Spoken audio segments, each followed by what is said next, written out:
and welcome back. This is one of my favorite types of videos because all I talk about is the stuff I've been liking. This is my favorites video. And it's not really a monthly favorites video because it's been a few months since I've talked to you guys about the stuff that I've been liking. So this is really a favorites over the past few months. So let's get into it. So I'm gonna have some non-beauty favorites in this video, but I'll get to that a little closer to the end. Since this is a beauty channel, we'll focus on the beauty products that I've been loving, starting with a fragrance. I feel like fragrance, I mean, you probably have noticed this too. Fragrance really has had this new revolution where everybody is talking about fragrances. I feel like we've seen the rise of the social media, the content creators who are focused on fragrance. And I don't mean just like perfumes, I mean candles, home fragrance. There's a lot of content out there, or maybe that's just the algorithm I'm in. But I also have been really enjoying fragrance, especially over the past year or so, maybe like 2 years. I've really enjoyed fragrance. And every time I try to explain fragrances to people, I've realized I'm not really well versed in explaining fragrances. I almost feel like it's like being a wine connoisseur. Like you either really understand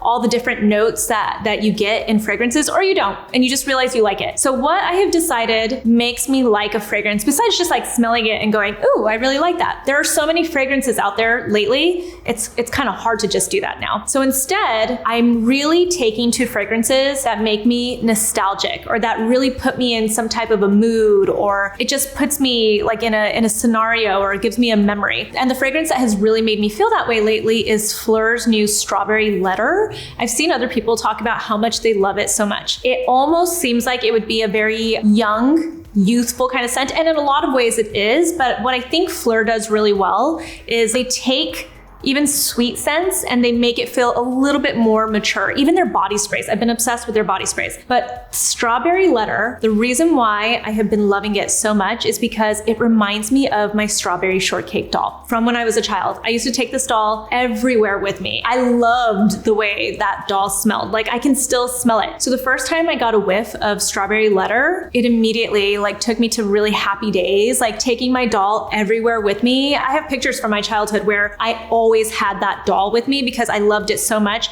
And I always just remember the scent of it. And that's what this perfume does for me. And I really think that a good fragrance brings up that sensory, that emotional experience that you have with fragrances. And it puts you in this kind of mode, you know, it takes you somewhere, or it gives you a nostalgic memory. So that's what Strawberry Letter does for me. It is beautiful. It does start off where you smell this kind of sweet strawberry scent, but it then becomes a little bit more well-rounded, and it has more of like a plummy scent is what the description says, where it becomes a little bit more mature. It doesn't feel like you're just wearing something that smells really youthful. It's youthful, but has a maturity to it. And I really love it. If you like these kind of sweet scents that feel mature like that, if that's like has your name on it, I really encourage you to try it out. Next up on my list are the Makeup Forever Artist Color Pencils. These are not new. They have been around for a while. For years, Nikki LaRose, my friend and makeup artist, turned us on to Wherever Walnut, which is one of the shades of these pencils. I would sometimes go to Sephora and it would be constantly sold out, but not really any of the other shades. It was specifically this shade. I think everybody realized it was the most beautiful lip liner shade. But if you don't know about these pencils, they're actually made to be used anywhere, basically. They're for your entire face, for your eyes, for your lips, to contour. However you want to use these pencils, they just look like they're lip liners or eyeliners. And in reality, maybe all pencils are really just universal, but that specifically is how Makeup Forever has promoted these pencils. They're literally universal pencils that you can use for any part of your makeup routine. Recently though, they sent to so many content creators, myself included, they sent us like the whole pack, like every single shade they have of this pencil. And it was the first time I got to try more of their shades. And I just realized these really are just fantastic pencils. Like it wasn't just that we loved this one shade, it's that all of the shades are beautiful.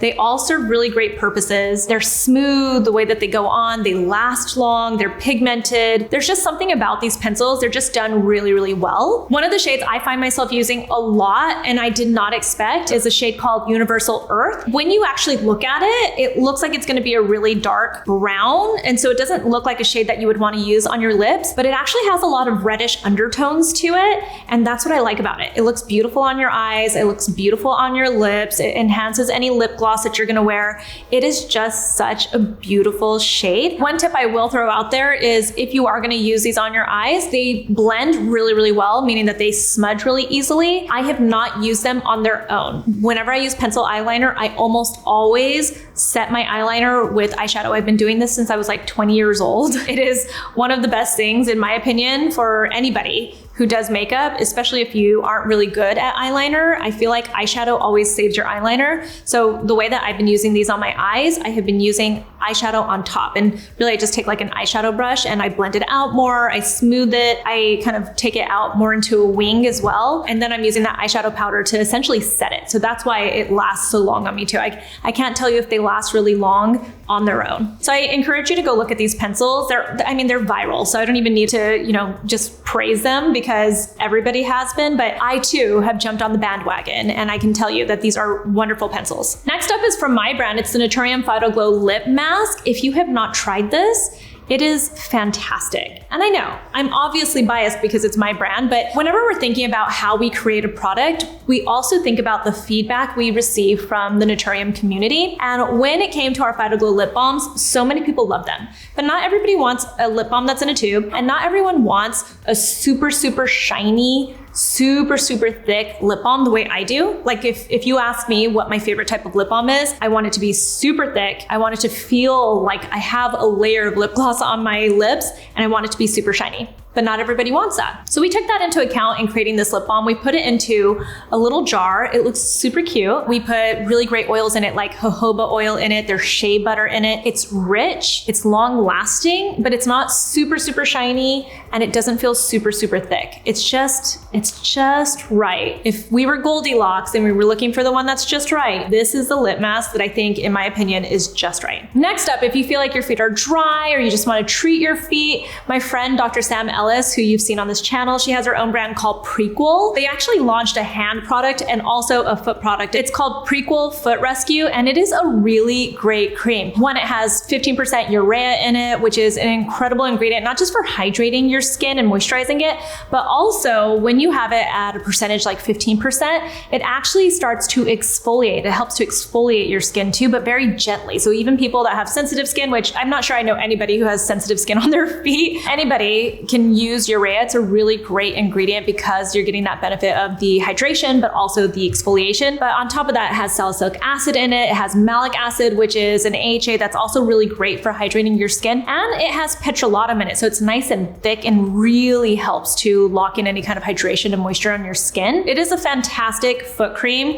It has all the ingredients that you really should be using to tackle dry spots and patchiness and rough spots, basically, when it comes to your feet. But what I especially love about this launch is that they also decided to sell these little socks that you use with this cream. It's sold separately. They're like $20, and they're not just any socks. They have this gel on the inside. It actually makes them even more comfortable to wear. You can't walk around wearing them. They start to like slip all over the place because if you're wearing that cream, they've got the gel in them. They're not really for that. It's really to like put the cream on your feet, put on these socks, and then maybe like watch a movie or something like that while you're wearing the socks. Like if you sit there for like a 2-hour movie on Netflix or something, they are the perfect socks to put on. I love these socks. And if you ever watch Dr. Sam Ellis's YouTube channel, it's so her to have included these types of socks. Like I think the people who know, it's just so her to launch these socks with this foot cream. Definitely give it a try. And if you buy it, buy the socks. I highly recommend. Next up, I love cream blushes. This is more of a liquid blush, which I shy away from a lot of the time because they can be hard to work with. But these are really easy to use. It is from e.l.f. It's their Camo Liquid Blush. The shade that I picked up is the shade Dusty Rose, which is a very me color. It's kind of like a rosy pink Dusty Rose kind of color. It's not one of those colors where you're like, whoa, that's something that somebody's really testing out there. It's a very typical kind of shade. It's a very me shade. It's beautiful on the skin. It wears well. It's easy to blend. I will throw out there, I use Nikki's tip where she, has you put the blush on your hand first and then you take your brush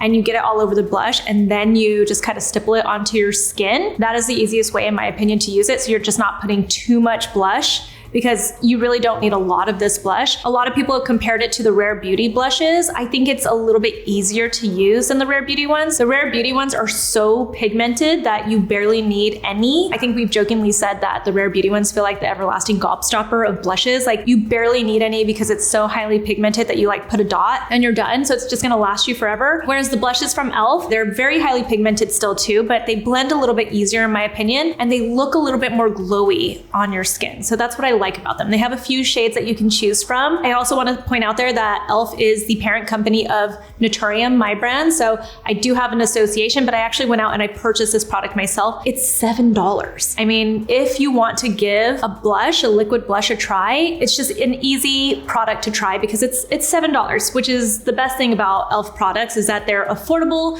and they really do have quality. And I really think that these blushes, they're great. I'll probably pick up a couple more shades. Next up, it's not a beauty product, but a beauty treatment. If you've been following me for a while, you probably know that a few years ago, I decided to dissolve all the filler, old filler basically, that I had in my face, like in this general area of my face. It's not that I'm anti-filler. I think that filler has its place as well, but I just kind of think that something that we're starting to realize and learn over time with filler is that if you use too much filler, you just start to look like you've got filler. Like it looks like you've had work done. So I decided to dissolve it because it was starting to just look a little bit old. We've learned basically that filler doesn't completely go away on its own, especially if you've had it done more than one time. Sometimes it migrates. Sometimes it just kind of leaves like, you know, chunkiness underneath your skin. It just doesn't completely go away. So even though I wasn't getting my face done over and over and over again, actually the more I let it just sit and just let it dissolve on its own,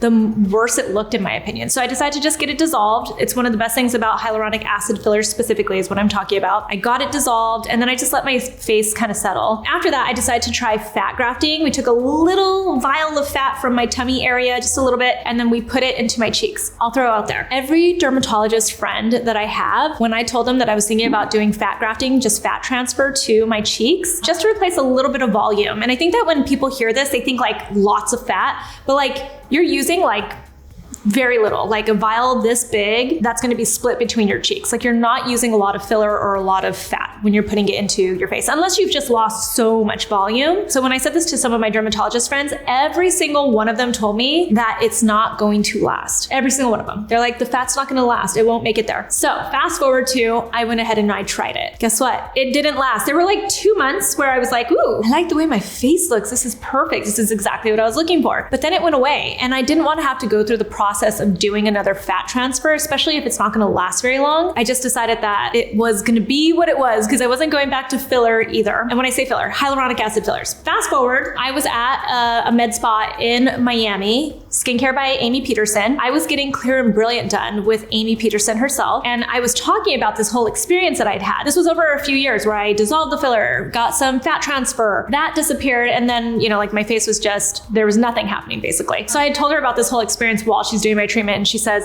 you need to meet Rochelle. And it turns out Rochelle is one of the trainers for a filler called Renuva. Renuva is a biostimulator, which I feel like biostimulators are becoming very popular in the cosmetics industry. You've probably heard of other biostimulators like Sculptra and also Radiesse. Those have been around a lot longer than Renuva. And in fact, when I talk to other injectors, a lot of them haven't even heard of Renuva, or they've heard of it, but they don't use it yet. I decided to go talk to Rochelle about Renuva, and it really piqued my interest because it was kind of that in the middle of what I was looking for. The easiest way to think of what Renuva does is it is a filler in the sense that you are getting something injected into your skin to replace volume, but what they're injecting is kind of like human stem cells. And don't quote me on this at all. If you want more information, definitely go talk to a provider. It's kind of like injecting human stem cells into the places where you want more volume. And then for like the first few days, maybe even like a week or two,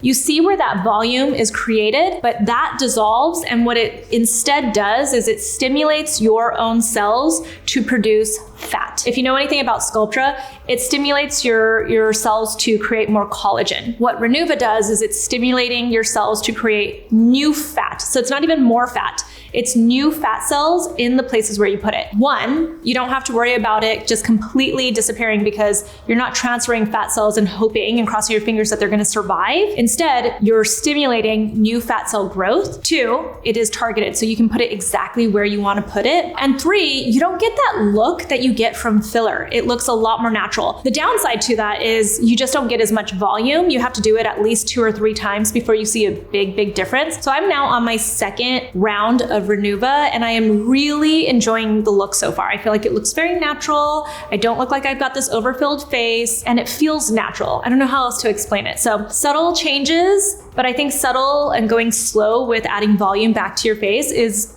definitely one of the ways to go. Okay, so moving out of the beauty, I do want to talk about one of my favorite clothing brands lately. It's been around for a while. It's called Sézane. It's a French brand. I have definitely liked the brand for a while. Like, I've bought shoes from them before, I've bought dresses from them before, and tops here and there. But very recently, they've kind of become my go-to brand for basics, but better. This cardigan I'm wearing is a Sézane. I don't know when the shift happened or if this is the way the brand has always been, but only recently did I notice that I really like their basics. I have some button-up shirts from them. In fact, actually, that's what it was. I think I was saying online that I am looking for really great button-up shirts because in Miami, my Miami uniform is wearing button-up shirts all the time. I don't know why that became the thing, but for me, it's like button-up shirts all the time. Cardigans, t-shirts. I just really like their basics. I really do feel like they're basics, but better. It's a little bit pricey, but I think you're getting quality. This is like a really nice, thick cardigan, for instance. You're getting quality for the price. You know how some brands